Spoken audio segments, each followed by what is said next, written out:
ያው እንግዲህ ወደ ዛሬው ጥልቅ ትንታኔ ስንገባ መጀመሪያ ቀኑን ላስታውስ። ዛሬ ቅዳሜ ማርች 21 2018 ወይንም በፈረንጆቹ 2026 ነው። አዎ ልክ ነው። እና ደግሞ ዛሬ በጣም ያስደስት ዜና አለን። አዲሱ ድረገጻችን ያው www.samael.inc በይፋ ስራ ጀምሯል። ይህ በጣም ጥሩ ዜና ነው። ማለቴ ብዙ ጠቃሚ ነገሮች ይኖሩታል አይደል? አዎ በጣም። የዚህን ዝግጅት ሙሉ ይዘት እዚያ ማግኘት ይቻላል። በተጨማሪም ለተለያዩ የፈጠራና የምርምር ፕሮጀክቶች ግብአት የሚሆኑ ልዩ ሪፖርቶችንም ጭምር እዚያው ማግኘት ይችላሉ። ግሩም ነው። ያው አድማጮቻችን በቀላሉ መረጃዎቹን ማግኘት ይችላሉ ማለት ነው። ልክ ነው። እናም ይህን ዝግጅት በስፖቲፋይ፣ አፕል ፖድካስት፣ አማዞን ሙዚክ፣ ካስትሮ፣ ፖድቢን፣ ኦዲብል እና በሌሎችም መተግበሪያዎች ማዳመጥ እንደሚቻል እያስታወስን ቀጥታ ወደ ዕለቱ ርዕስ እንገባለን። እሺ፣ ወደ ዋናው ጉዳያችን እንግባ። ዛሬ የምንመረምረው ምንጭ የሉዓላዊነት ፍኖተ ካርታ ወይንም የኢኮኖሚ ጣፈንታን ማስመለስ ክፍል 1 ከ5 የሚለውን ሰነድ ነው። አዎ፣ ይሄ ሰነድ እንግዲህ ዋና ተልኮ አሁን የተተገበረ ያለውን የፖሊሲ ለውጥ ማየት ነው። ማለቴ ወደ ገበያ መር የውጭ ምንዛሬ ተመን የተደረገውን ሽግግር አይደል? ትክክል እንዳልሽው፣ ወደ ገበያ መር ተመን የተደረገ ያለውን ታሪካዊ ሽግግር መመርመር ነው።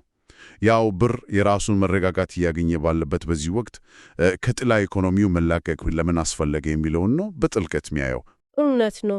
ሰነዱ ይህን ወቅት ወደ ገንዘብ ነጻነት የሚደረግ ጉዞ መጀመሪያ ይላሉ። አገላለጹ ራሱ በጣም ይስባል። ግን ነገሩን ይበልጥ ግልጽ ለማድረግ ምን መሰለህ፣ አንድ ምሳሌ እንጠቀም። የብርን ወደ ገበያ መሩ ተመን መግባት ልክ አንድ መርከብ ከለመደው ግን ውድ ከሆነ ወደብ ወጥቶ ራሱን ወደሚችልበት ትልቅ ኦኪያኖስ ከማምራት ጋር ማመሳሰል እንችላለን። ልክ ነው። እና ጥያቄው ምንድነው? ብር የራሱን መረጋጋት ማግኘቱ ሲባል እና ከዶላር ጥገኝነት መላቀቅ በተግባር ምን ማለት ነው? ያው ምን መሰለሽ፣ ይህ ታሪካዊ ሽግግር ዋናው ግቡ የጥላ ኢኮኖሚውን ወይንም የትይዩ ገበያውን ተጽዕኖ መስበር ማለት ነው። ማለቴ መንግስት ተመኑን በግድ አርቲፊሻል በሆነ መንገድ ሲይዘው የነበረው ክፍተት ማለት ነው። በትክክል እሱ ነው። ያው በኢኮኖሚክስ ቋንቋ ስፕሬድ የምንለው ማለት ነው። መደበኛው የምንዛሬ ተመን እና እውነተኛው የገበያ ፍላጎት መካከል ያለው ሰፊ የዋጋ ልዩነት ነው የጥላ ኢኮኖሚውን የሚያሳድገው። አዎ፣ እዛ ላይ ነው ትርፍ የሚያገኙት። ልክ ነው። አሁን ግን ወደ ገበያ መሩ ተመን ሲገባ የብር ዋጋ በእውነተኛው የአቅርቦትና ፍላጎት ሕግ ይወሰናል። ይህ ሲሆን ክፍተቱ ይጠፋል ወይንም በጣም ይጠባል። እኛ ማለት የጥላው ኢኮኖሚው ዋና የንግድ ሞዴል ይፈርሳል ማለት ነው አይደል?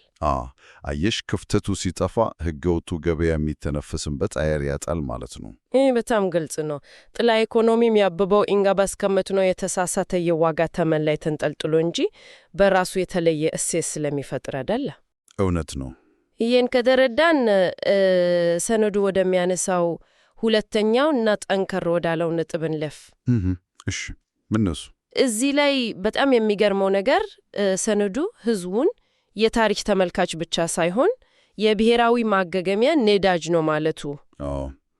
ይህ ቃል በጣም ትልቅ ክብደት አለው። ነዳጅ ሲል ያው የገንዘብ ፍሰቱን ያመለከተ ነው። ግን እዚህ ላይ ሞገት ያለ ጥያቄ ላንሳ። ማለቴ ትይዩ ገበያን መተው እና መደበኛ ባንክን መጠቀም የፖሊሲ ጉዳይ ብቻ ሳይሆን እንዴት ነው የማዕከላዊ ባንክን ዕጣ ፈንታ መወሰን አቅም ሊገነባ የሚችለው? የአንድ ግለሰብ ትንሽ ገንዘብ ይገባኛል። ማለቴ የአንድ ግለሰብ ትንሽ ገንዘብ ማዕከላዊ ባንክን እንዴት ያንቀሳቅሳል የሚል ጥያቄ መነሳቱ አይቀርም።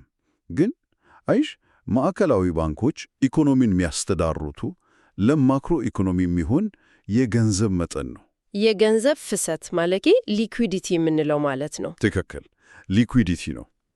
ጉዳዩን እንደ የውሃ ቧንቧ መስመር እንየው። ማዕከላዊ ባንክ የዋጋ ግሽበትን ለመቆጣጠር የገንዘብ አቅርቦትን የመጨመር ወይም የመቀነስ ፖሊሲዎችን ይጠቀማል። ግን ውሃው ሌላ ቦታ የፈሰሰ ከሆነስ? እሱ ነው ዋናው ችግር።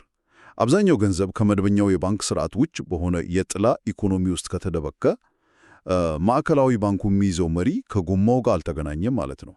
መሪውን ያዞረዋል፣ ግን መኪናው አይታጠፍም። ይህ አገላለጽ በጣም ጥሩ ነው። ማለቴ ግለሰቦች ገንዘባቸውን ወደ ሕጋዊው የባንክ ስርዓት ሲያስገቡ ያንን የተበጠሰውን ማዕከላዊ ባንክ መሪ ከጎማው ጋር መልሰው እያገናኙት ነው ማለት ነው።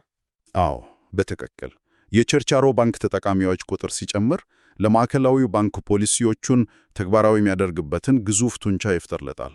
ይሄ በጣም ወሳኝ ነጥብ ነው። ማለትም የፋይናንስ ሉዓላዊነት ማለት ድንበርን በጦር መሳሪያ ከመጠበቅ ባለፈ ማዕከላዊ ባንኩ በእርግጥም በሀገሪቱ ውስጥ የሚዘዋወረውን ገንዘብ የማስተዳደር አቅም ሲኖረው ነው። ልክ ነሽ። ሰነዱም የፋይናንስ ሉዓላዊነትን ማስመለስ ራስን ለቻለች ሀገር ቅድመ ግዴታ ነው የሚለው ለዚህ ነው። አዎ፣ ምክንያቱም ገንዘቡ በጥላ ኢኮኖሚ ሲሆን ኢኮኖሚውን እያሽከረከሩ ያሉት ህገወጥ ደላሎች እንጂ ማዕከላዊ ባንኩ አይደለም ማለት ነው። እና ደግሞ እዚህ ላይ ማስተዋል ያለብን የጥላ ኢኮኖሚው የሀገርን ሀብት በማሸሽ ሀገሪቱ ለውጭ ምንዛሪ እጥረት እንድትጋለጥ ያደርጋል። ያው ለውጭ ጥገኝነት ያጋልጣል ማለት ነው። በትክክል መንግስት ለመሰረታዊ ፍላጎቶች ለምሳሌ ለመድኃኒት፣ ለነዳጅ እና ለኢንዱስትሪ ግብዓቶች ዶላር ሲፈልግ ባንኮቹ የላቸውም።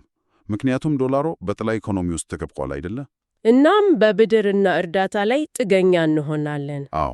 ስለዚህ ግለሰቦች መደበኛውን ባንክ ሲጠቀሙ ያንን ዶላር ወደ ማዕከላዊ ስርዓቱ በማምጣት ይህን የጥገኝነት አዙሪት ይሰብሩታል። ህዝቡ የብሔራዊ ማገገሚያ ነዳጅ የሚሆነው በዚህ መንገድ ነው። በጣም ግልጽ ነው። እሺ፣ አሁን እንግዲህ ከውስጥ ሀገር ኢኮኖሚ አያያዝ ወጥተን ሰነዱ ወደሚያነሳው ሰፋ ወዳለው አህጉራዊ ጉዳይ እንለፍ። እሺ፣ የአፍሪካ አህጉር ጉዳይ ማለት ነው። አዎ፣ የሰነዱን የመጨረሻ ክፍል ይሄንን የውስጥ የኢኮኖሚ ነጻነት ከአፍሪካ አህጉር አመራር ጋር ያገናኘዋል። ይሄ ትልቅ ራዕይ ነው።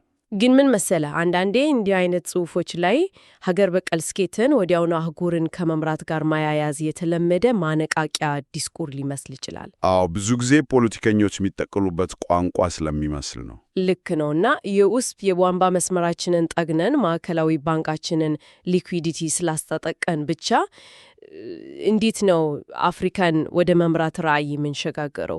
የዚህ ተጨባጭ የድርጊትና የውጤት ትስስር ምንድን ነው? ይህን ጥያቄ ለመመለስ እንግዲህ የአፍሪካን አጠቃላይ ኢኮኖሚ ሁኔታ መመልከት አለብን። እሺ፣ በአብዛኛው የአፍሪካ ሀገራት ውስጥ ያለው ዋነኛ ማነቆ የውጭ ምንዛሬ እጥረትና በጥላ ኢኮኖሚ የተተበተበ የፋይናንስ ስርዓት ነው። አዎ፣ ይህ የሁላችንም የጋራ ችግር ነው። እናም ሰነዱ የተባበረ የፋይናንስ ግንባር ሲል በሀገር ውስጥ ጠንካራ የፋይናንስ መዋቅር መገንባትን ያመለከታል። አንድ ሀገር የጥላ ኢኮኖሚዋን አዳክማ ከዶላር ጥገኝነት ነፃ መውጣት ከቻለች ሌሎችም ከሷ ይማራሉ ማለቴ ነው። በትክክል ይሄ በራሱ ለአህጉሪቱ ትልቅ የድርጊት ሞዴል ይሆናል። ስለዚህ አመራር ማለት በፖለቲካ መድረክ ላይ ንግግር ማድረግ ሳይሆን የኢኮኖሚ አሻጋሪ ሞዴልን በተግባር ማሳየት ነው ያልከኝ ነው? አዎ፣ ተግባራዊ አመራር ማለት እሱ ነው። ግን ከሞዴልነት ባለፈ ማለቴ በጂኦፖለቲካዊና በንግድ ድርድሮች ላይስ ምን አይነት ተጨባጭ አቅም ይፈጥራል? ዋናው ቁልፍ ያለው እዚያ ላይ ነው። ምን መሰልሽ፣ አፍሪካ አሁን ወደ አህጉራዊ ነፃ የንግድ ቀጠና እየገባች ነው። አዎ፣ ትልቁ የነፃ ንግድ ቀጠና ነው። በዚህ ግዙፍ የንግድ ልውውጥ ውስጥ መሪ መሆን የሚችሉት ማዕከላዊ ባንካቸው ጠንካራ የገንዘብ ክምችት ያላቸው ሀገራት ናቸው። የጥላ ኢኮኖሚ በላይነት ባለበት ሀገር ድንበር ዘለል ንግድን በብቃት ማካሄድ አይቻልም። እሱማ አያስኬድም። የገንዘብ ስርዓቱ ካልተረጋጋ ንግዱም የተመሰቃቀለ ነው የሚሆነው። ልክ ነሽ። ከዚህም በላይ ሀገራት ከዓለም አቀፍ የገንዘብ ተቋማት ጋር ለሚያደርጉት የብድር ድርድር ይሄ ትልቅ አቅም ነው። ማለቴ ከአይኤምኤፍ እና ከዓለም ባንክ ጋር ስትደራደሪ የራስሽ አቅም ካለሽ በድፍረት ትደራደሪያለሽ ማለት ነው። በትክክል የውስጥ ሊኩዊዲቲን መቆጣጠር የቻለች ሀገር በድርድር ጠረጴዛ ላይ የምትቀመጠው ከጥንካሬ እንጂ ከተስፋ መቆረጥ አንጻር አይደለም። ዋው! ይህ በጣም ጠንካራ ሐሳብ ነው።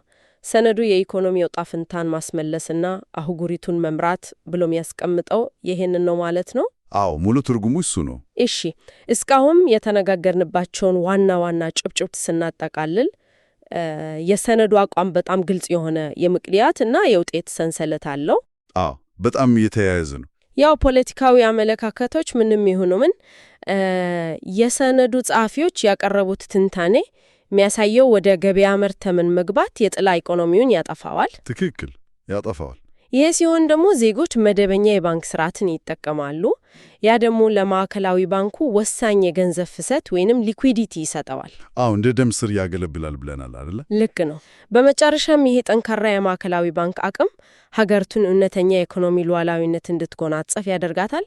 በአህጉራዊ መድረኩም ላይ ጠንካራ ተደራዳሪ እንድትሆን ያስችላታል። ይሄ እንግዲህ ምንጩ ያቀረበው መሰረታዊ ሞዴል ነው እና የእኛም ሚና ይሄንኑ በመረጃ ላይ የተመሰረተ ክርክር እንዳለ ማቅረብ ነው። በገለልተኝነት ሐሳቡን ማድረስ ነው ዋናው ዓላማችን። ልክ ነው። ምንጩ በግልጽ እንደሚያስቀምጠው ይሄ ታሪካዊ ሽግግር የፖሊሲ አውጪዎች ሥራ ብቻ አይደለም። ገበያ መርተመን በራሱ አስማት አይሰራም። ማለት ህዝቡ ካልተሳተፈ። የህብረተሰቡ የባንክ አጠቃቀም ባህል ካልተቀየረ እና ማዕከላዊ ባንኩ ቁጥጥር ማድረግ ካልቻለ ያ የከፈትነው ግድብ ውሃ አሁንም አቅጣጫውን ሊስት ይችላል። የጥላ ኢኮኖሚን ማዳከም የህዝብና የተቋማት የጋራ ኃላፊነት መሆኑን ነው ሰነዱ የሚያሳየው። ይሄ እጅግ በጣም ጥሩ ማጠቃለያ ነው። እንግዲህ የሉዓላዊነት ፍኖተ ካርታ ወይንም የኢኮኖሚ ዕጣ ፈንታን ማስመለስ የተሰኘውን ሰነድ የመጀመሪያ ክፍል በጥልቀት ዳሰስ ነው። ሰፊ ያለ ዳሰሳ ነው ያደረግነው። ክፍል 1 በዋናነት የሚያተኩረው የጥላ ኢኮኖሚውን በማድረግ ግለሰቦች ገንዘባቸውን ወደ መደበኛው የባንክ ስርዓት በማስገባት የማዕከላዊ ባንክን አቅም መገንባት አለባቸው በሚለው ላይ ነው። ትክክል፣ እሱ ላይ ነው ትኩረቱ። ይሄን ካልን ለቀጣይ ክፍሎች መግቢያ የሆነና ሁላችንም ልናስበት የሚገባ አንድ አነቃቂ ጥያቄ በአየር ላይ እንተወው። እሺ፣ እንስማው። ይሄ ሽግግር ስኬታማ ሆኖ ዜጎች ወደ መደበኛ ስርዓቱ ገቡ እንበል። እሺ። ነገር ግን ዓለም አቀፍ የኢኮኖሚ ቀውሶች፣ የዋጋ ግሽበት ወይም ሌሎች ያልተጠበቁ ንዝረቶች ቢከሰቱ ሊከሰቱ ይችላሉ።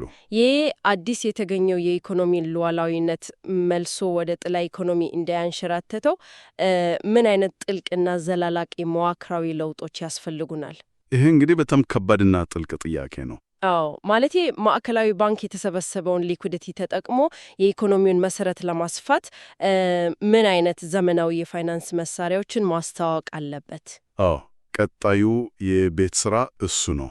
ይህንን ጥያቄ እናንተው እያሰላሰላችሁበት እንድትቆዩ እንጋብዛለን። የዛሬው ጥልቅ ትንታኔያችን እዚህ ላይ ያበቃል። አብራችሁን ስለነበራችሁ እናመሰግናለን።